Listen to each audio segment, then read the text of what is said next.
Allahumma salli ala Sayyidina Muhammad. Bismillahirrahmanirrahim. Assalamualaikum warahmatullahi wabarakatuh. Innal hamdalillah nahmaduhu wa nusalli wa nusallim ala rasulil karim, amma ba'du. Hadirin yang berbahagia, masih dalam ta'lim bab anjuran zuhud dan qanaah dalam fadilah sedekah. Lanjutan hadis yang ke-11. Dikisahkan bahwa dahulu ada seorang wara yang menemui seorang rahib sambil berbincang-bincang dengannya. Orang wara tadi menyuruh rahib agar masuk Islam. Dalam perbincangan itu, rahib berkata bahwa Isa Al-Masih telah menahan lapar selama 40 hari. Dan itu merupakan mukjizat Nabi. Sedangkan orang yang bukan Nabi tidak mampu berbuat demikian. Orang wara berkata, jika aku dapat menahan lapar selama 50 hari, apakah engkau mau masuk Islam? Rahib pun setuju dan berjanji. Maka orang wara itu duduk di kediaman rahib. Ketika genap 50 hari, orang wara itu berkata kepada rahib, 50 hari itu hanya sekedar janjiku kepadamu. Kini lihatlah 10 hari lagi sebagai tambahan. Ketika genap 60 hari tanpa makan apapun, rahib merasa sangat heran, lalu ia memeluk Islam. Dalam sebuah hadis disebutkan, jika Rasulullah makan pagi, maka pada hari itu beliau tidak akan makan malam. Dan jika pada waktu malam Rasulullah makan, maka pada hari itu beliau tidak akan makan pagi. Dalam kitab Jami'us Shaghir, demikianlah aturan makan Rasulullah sallallahu alaihi wasallam. Orang-orang wara pada zaman keemasan dahulu hanya makan 1 kali dalam sehari. Imam Razi rahmatullah berkata, barang siapa makan 1 kali dalam sehari, hendaknya ia makan ketika sahur, agar memperoleh keutamaan puasa sepanjang hari dan sholat nafil. Zikir pada malam hari juga perlu dilakukan ketika perut dalam keadaan kosong.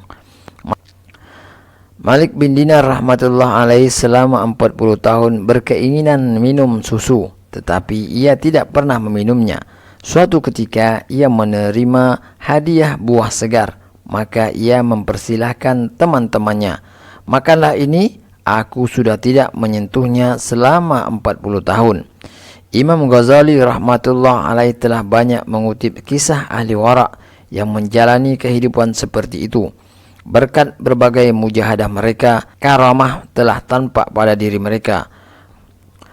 Pada zaman sekarang, banyak orang yang bercita-cita menjadi ahli karamah seperti mereka. Namun, hal itu tidak akan tercapai kecuali jika mereka juga melakukan latihan dan mujahadah seperti yang dilakukan oleh orang-orang terdahulu. Jika masih bergantung dengan makanan enak dan lezat, juga biasa makan kenyang, maka apakah itu dinamakan mujahadah? Pernah seorang wara mengajak makan para tamu, lalu ia menghidangkan setumpuk roti. Para tamu membolak-balik tumpukan roti untuk mencari yang masih baik. Maka orang wara itu berkata, roti yang tidak kalian pilih untuk dimakan itu memiliki berbagai kelebihan. Banyak orang yang telah ikut mengambil bagian untuk mendatangkan roti itu. Mereka telah melakukan berbagai amalan disertai mujahadah, sehingga datanglah awan, lalu turun hujan. Begitu juga angin, tanah, binatang-binatang dan manusia-manusia melakukan usaha mereka masing-masing. Barulah roti itu datang di hadapan kalian. Tetapi sekarang kalian membedakan roti yang baik dan yang buruk. Kemudian ia berkata, sepotong roti itu telah dimasak dan tersedia di hadapan kalian setelah 360 makhluk turut andil di dalamnya. Yang pertama kali adalah malaikat Mikail alaihissalam yang menimbang benda-benda dari khazanah rahmat Allah. Kemudian malaikat yang diperintahkan untuk menjaga air, yang menggerakkan awan. Kemudian bulan, matahari, langit, dan malaikat yang bertugas menjaga udara. Kemudian binatang-binatang. Dan yang terakhir sekali adalah tukang masak roti tersebut. benarlah yang telah difirmankan oleh Rabbku yang Maha Suci. A'udzubillahi minasyaitonirrajim. Bismillahirrahmanirrahim. Wa in ta'uddu ni'matallahi la tuhsuha. Artinya, dan jika kamu menghitung nikmat Allah, kamu tidak akan dapat menghitungnya. Al-Quran Surat Ibrahim ayat 34. Satu hal lagi yang sangat penting dan patut diperhatikan dengan sungguh-sungguh, yaitu jika kita mulai mengurangi makan, maka hindarilah bahaya riya dan hubbul jah, yaitu cinta kemasyhuran. Jangan sampai kita telah menahan lapar dan nafsu, tetapi tidak menjadi soleh, bahkan menjadi lebih buruk.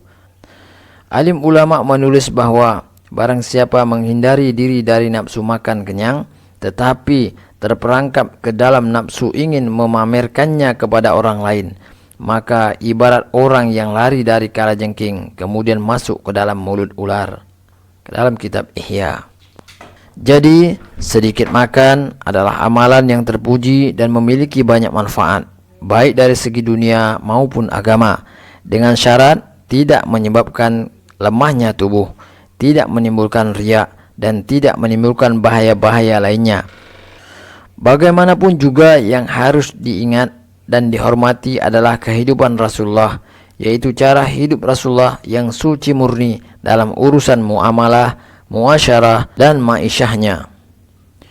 Kita hendaknya selalu mengingat kelaparan dan kemiskinan Rasulullah dan benar-benar meyakini bahwa memang seperti itulah seharusnya kita teladani. Rasulullah menahan lapar dan kemiskinan itu bukan karena terpaksa atau karena tidak mampu, tetapi karena beliau sallallahu alaihi wasallam mencintai kehidupan seperti itu, yakni zuhud dan mujahadah itu sebagai cara hidup yang beliau pilih. Suatu ketika Aisyah radhiyallahu anha berkata, "Ya Rasulullah, mengapa engkau tidak meminta keluasan rezeki kepada Tuhanmu?" Aisyah radhiyallahu anha berkata demikian setelah menangis karena melihat Rasulullah yang dalam keadaan lapar. Jawab Nabi sallallahu alaihi wasallam, "Aisyah, demi zat yang jiwaku berada dalam genggamannya, jika aku meminta kepada Tuhanku, maka bukit-bukit emas akan bergerak bersamaku. Tetapi aku telah mengutamakan kelaparan daripada kekayaan dunia ini. Aku memilih kemiskinan daripada kekayaan harta. Aku telah mengutamakan kesedihan di dunia ini daripada kesenangan. Wahai Aisyah, dunia ini tidak sesuai untuk Muhammad dan keluarganya. Bagi para rasul ulul azmi, yaitu yang memiliki keberanian, kesabaran, dan derajat yang tinggi, Allah subhanahu wa ta'ala telah memilihkan bagi mereka kesabaran dan kesusahan di dunia dan menghindarkan mereka dari kesenangan dunia. Itulah yang mereka sukai, dan aku diperintahkan seperti itu. Allah subhanahu wa ta'ala berfirman, "Bagiku tidak ada cara lain kecuali mematuhi perintah Allah. Demi Allah, aku akan bersabar semampuku sebagaimana mereka telah bersabar. Kekuatan ini akan diperoleh jika Allah menghendaki." Al-Quran Al-Ahqaf ayat 35. Diceritakan bahwa ketika kemenangan dan harta kekayaan telah banyak diperoleh oleh kaum muslimin pada zaman Khalifah Umar bin Khattab radhiyallahu an, maka putrinya Habsyah radhiyallahu anha telah mengusulkan dan meminta kepada ayahnya agar ia berpakaian yang lebih baik ketika utusan negeri datang menemuinya. Habsyah radhiyallahu anha juga meminta agar ketika para utusan itu memakan makanan yang lebih lezat yang telah disediakan untuk mereka, maka ayahnya hendaknya juga turut serta. Jawab Umar radhiyallahu an, "Ketahuilah bahwa keadaan seseorang itu paling diketahui oleh ahli rumahnya." Habsyah radhiyallahu anha menjawab, "Benar, itu tentu tidak diragukan lagi." Umar radhiyallahu an berkata, "Kalau begitu, aku akan bertanya kepadamu dan jawablah pertanyaanku dengan bersumpah." bagaimanakah kehidupan Rasulullah di dunia ini? Tidakkah kamu ingat bahwa pada masa itu jika Rasulullah dan keluarganya makan malam, maka mereka tidak akan makan siang, dan jika mereka makan siang, mereka tidak akan makan apapun sepanjang malam. Tidakkah kamu ketahui bahwa beberapa tahun setelah masa kenabian, beliau sallallahu alaihi wasallam dan keluarganya tidak pernah makan kenyang walaupun dengan buah kurma sampai terjadinya kemenangan dalam perang Khaybar. Aku bertanya kepadamu dan jawablah dengan bersumpah, tidakkah kamu ketahui bahwa suatu ketika kamu menghidangkan makanan kepada Rasulullah di atas sejenis tempat yang tinggi di atas lantai. Ketika itu kamu melihat wajah Rasulullah berubah sehingga beliau sallallahu alaihi wasallam hanya makan jika makanan itu diturunkan dan diletakkan di bawah atau di atas lantai. Aku bertanya kepadamu dan jawablah dengan bersumpah, tidakkah kamu ketahui bahwa Rasulullah sallallahu alaihi wasallam biasa beristirahat di atas selimut yang dilipat dua. Suatu ketika kamu telah menghamparkan kain itu dengan dilipat empat, maka beliau bersabda kepadamu bahwa dengan dilipatnya kain itu menjadi 4 lipatan telah menghalangi beliau dari bangun malam. Karena kain yang berlipat 4 menjadi lebih tebal seperti tempat tidur, sehingga menyebabkan beliau sallallahu alaihi wasallam tertidur dengan nyenyak. Lalu Rasulullah menyuruhmu untuk menghamparkan kain selimut itu dengan dilipat dua seperti biasa. Aku bertanya kepadamu dan jawablah kepadaku dengan bersumpah, tidakkah beliau sallallahu alaihi wasallam menanggalkan baju dari badannya yang penuh berkah itu untuk dicuci? Lalu ketika itu Bilal radhiyallahu an mengumandangkan azan dan memanggil Rasulullah untuk mengimami solat. Maka Rasulullah tidak memakai pakaian lain untuk mengimami solat, kecuali jika baju yang dicuci itu kering dan dapat dipakai lagi. Bukankah demikian? Aku bertanya kepadamu, jawablah dengan bersumpah, tidakkah kamu ketahui bahwa salah seorang wanita dari Banu Zafar telah menyediakan 2 helai kain untuk dipakai Rasulullah, sehelai sarung dan sehelai selimut. Ia telah mengirimkan yang pertama, namun terlambat mengirimkan yang kedua. Maka Rasulullah memakai sehelai kain itu lalu mengikat kedua ujungnya di bahu belakang leher agar tubuhnya tidak terbuka.